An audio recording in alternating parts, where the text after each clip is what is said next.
Well, it's a beautiful morning, and we are glad to have you join us. Guess what? We have Chrissongs right here with us in the building. Hi, Chrissongs. Thanks for joining us today. Yeah, thanks for having me. You're welcome. All right. I mean, he looks like a pastor, right?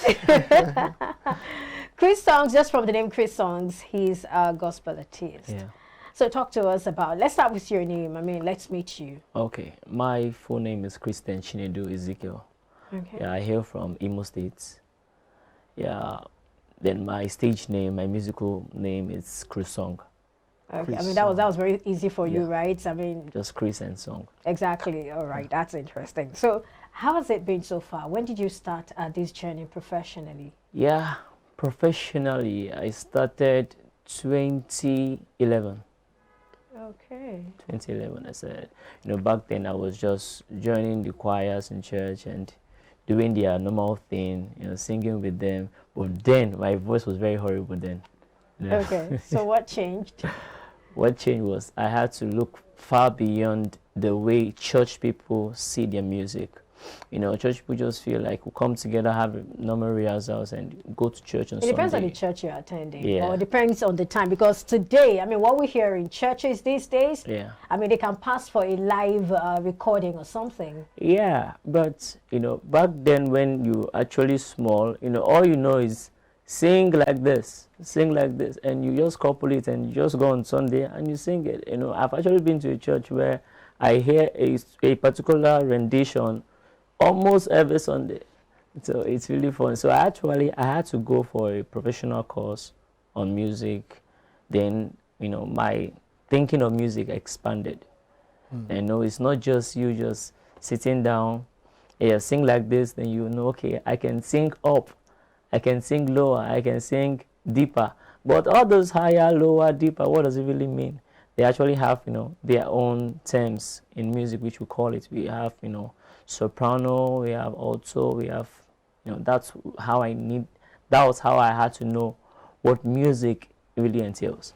All right, so from 2011 when you started professionally, what have you been doing within these years down to this very hour? Yeah, almost 12 years. Yeah, it hasn't been easy, I would say, doing music and doing school and still working at the same time. Oh, you were doing the three almost at the same time.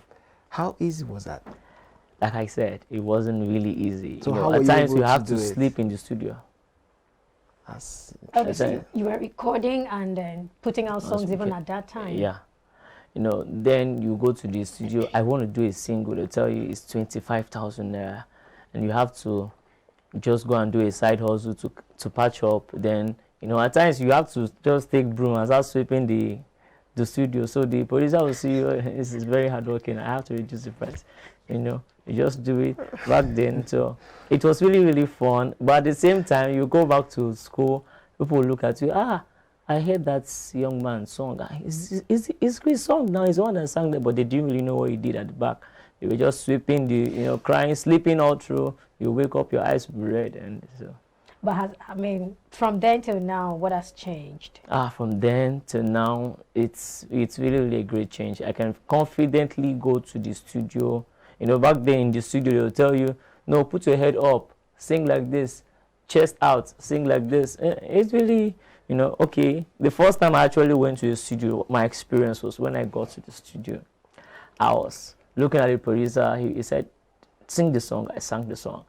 I said, okay, this is the beat. I said, no, I have my own beat now. He said, no, this is the beat I want to give you. I said, no, put my own beat. It's my own beat. I got the inspiration, so put my own beat. So he was playing the beat. I said, okay, you do it like this, do it like this. So I said, can I sing now? He said, hold on. I said, okay, fine.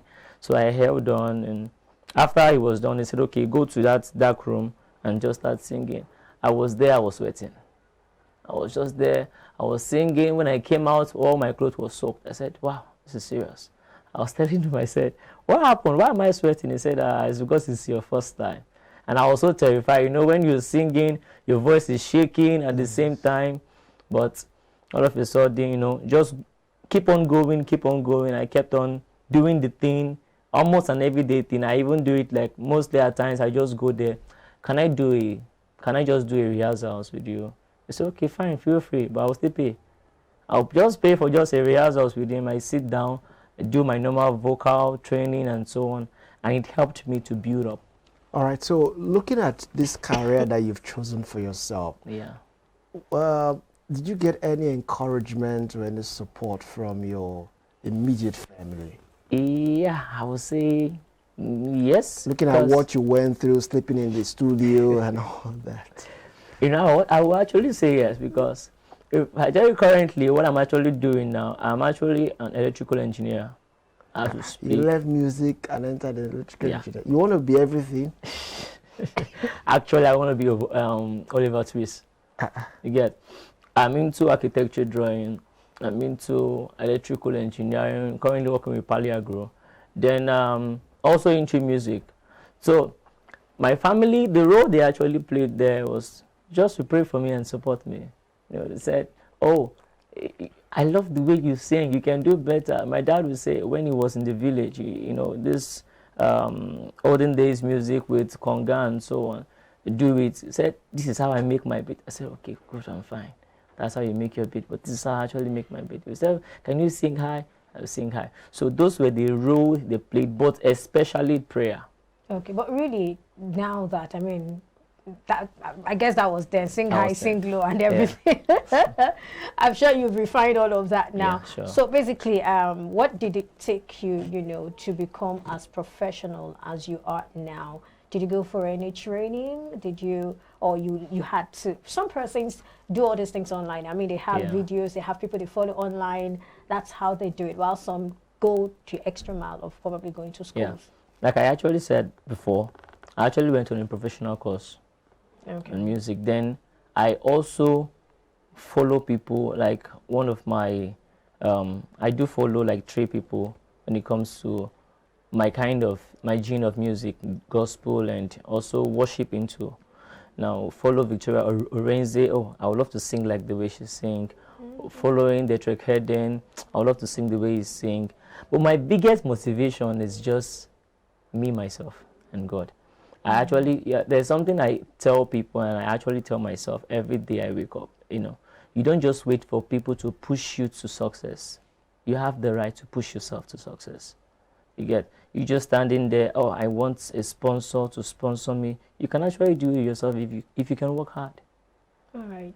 So run us through your creative process. How does it work for you? That's before you put out a song. What's the process like? Wow. Now the creative process is this. Now when I'm, you know, at times in the toilet I get inspiration. At times in the bedroom. At times when I play keyboard, I get it. So mostly at times, you know, before music is being bettered into existence, rhythm comes first. Once the rhythm comes first, what I do is I always go with my phone. So once I get this rhythm or I get this beat, I try to sing it out, record it. Then I keep on playing it. Lyrics can just come that day. The following day, or let's say 2 or 3 days, as far as you are consistently listening to that rhythm, you will surely get the lyrics. And once you get it, you may just get 2 or 3 lines. Firstly, what you get first is your chorus. And once you get your chorus first, you can still keep on singing it. Then, before you know, you get your verse 1, you get your verse 2, you get your verse 3, you get, you know, then you start listening. Okay, I'll sing this. Okay, this part will come in. Then, before you know, music is actually bettered. Okay. Okay, so but mostly what I do is if I want to, because I actually play keyboard too, if I actually want to write a song, what I do is that I go close to my keyboard and I just, Lord, I need you to help me, I need you to teach me. I don't know what to sing, but just help me. So I just play something and wow, I've not heard this one before. Let me keep on doing it. I'll keep on doing it, and you know, it just comes like, oh, I love this. Some people just come into, you know, into the existence and say, I love this song. I love what you're playing. Which song is that? I'll say, it's not yet better. Don't worry. You get? So before you know, the song comes into existence. Like Amanam came when I was in Akwa Ibom State. I was just playing the keyboard and a little girl, Siphon by name, ran to me and said, I love what you're playing. How can't you play it like this? I said, okay, let's play it like this. A little girl, like how old? Does she know how to play the keyboard? No, she doesn't know how to play the keyboard. So how come she told you? I would say I would say maybe God actually She was sent her. inspired, She was just inspired by She was the. inspired. But then I didn't really know what I was. I knew I was playing the keyboard, but I didn't really know the song I was playing. I was just playing. Then I said, I keep on hearing this word, Amanam. What does it really mean? And she said, Amanam means you've done well in Akwa Ibom. I said, really? You've done well? Okay. I wrote Amanam interpretation. You've done well. I've gotten the lyrics. Then I said, what is, as if you want to praise God, you want to tell God, you want to exalt him in Akwa Ibom, how do you put it? She told me. I wrote it down. She was now my interpreter. Oh. You get. That was how Amana was bettered. And I was like, I sat down. So a friend of mine, my saxophonist, told me, he said, why don't you just go and do this? Just go to the studio and do this single. I said, I don't have money. He said, don't worry, just go. I went there, started paying small. Before you know, it came out. Wow, that's interesting. I mean, I would like to listen to that song. Sure. All right, we'll take a break now. We'll play one of his songs, and when we return, the conversation will continue. Stay with us.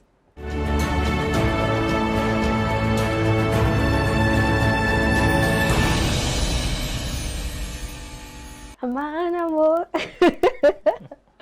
All right, I guess you had a great time listening to Amana by Chrissongs. Yeah. Wow, that's a very beautiful one. Thank you.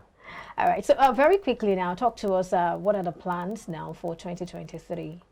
Yeah, 2023 is going to be, in fact, it's not really going to be, it's a big move and big push for me this year, because this year I am planning on, doing an album and doing a video of Amana.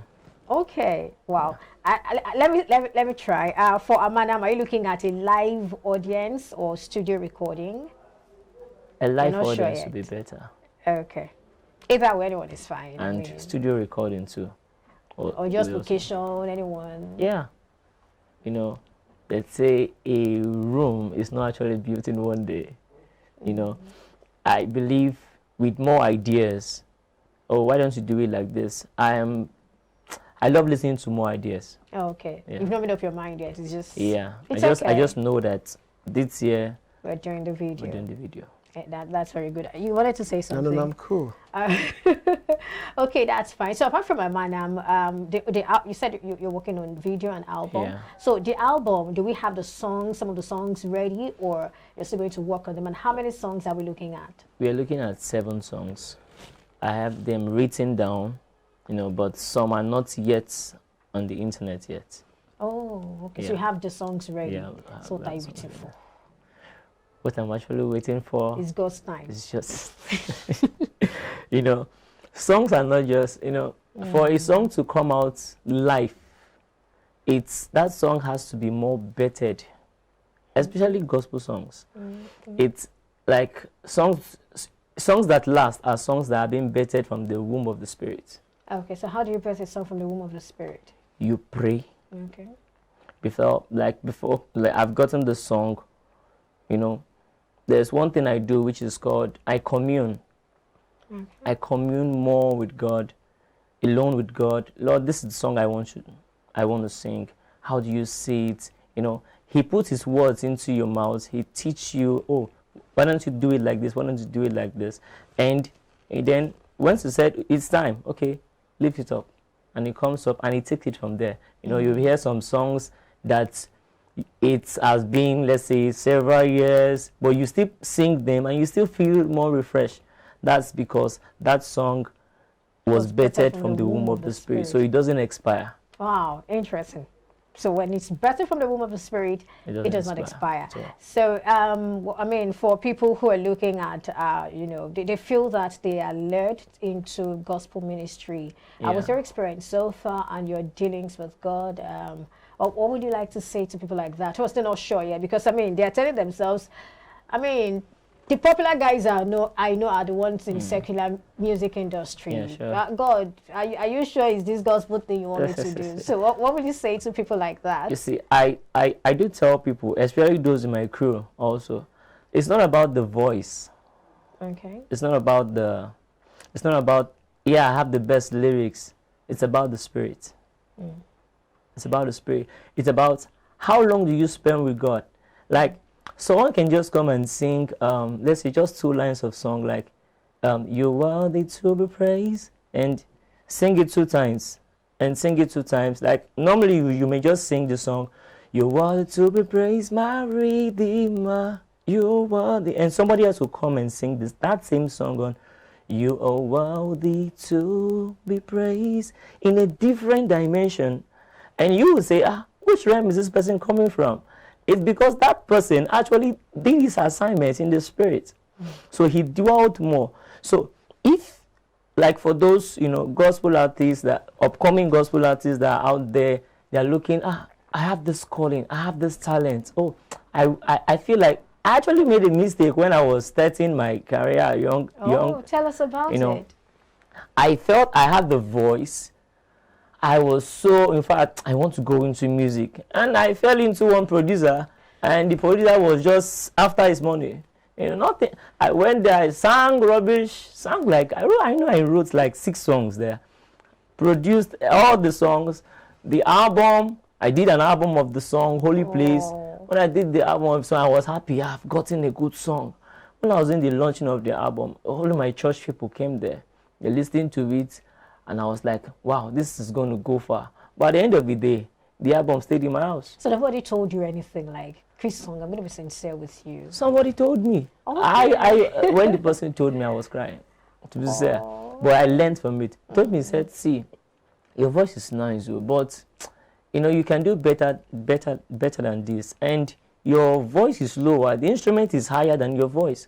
So it becomes noise. What are you really singing? I was like, it's true. Thank you. I had to listen to it again, and I discovered that, it's true. The instrument was louder than...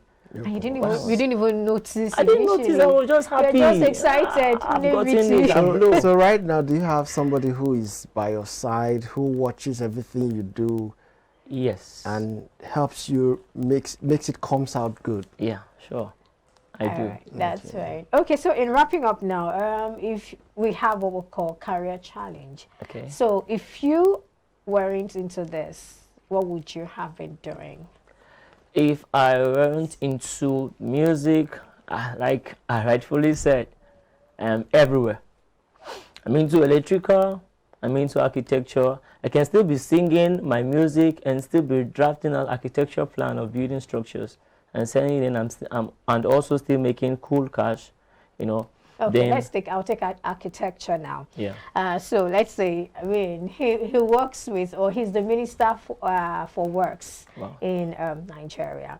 That's great. And then we want to build, let's say, a stadium, and we want to build shelter for maybe motherless babies, indigent children, sort of, let's say, in Lagos on the island. So, architect. No. Bid. Don't tell me I will say I doesn't like. Okay, bid. I'm the client giving you this gig. How do you execute it, or how do you? Or just bid for it, Exactly. basically. Right, Convince him and all. Now, you want to build it on the island. Exactly. It's going to be a good one. But first of all, there are some things you need to put in place for that project to be successful. Now, the type of foundation you're going to use for that structure is going to be pile foundation.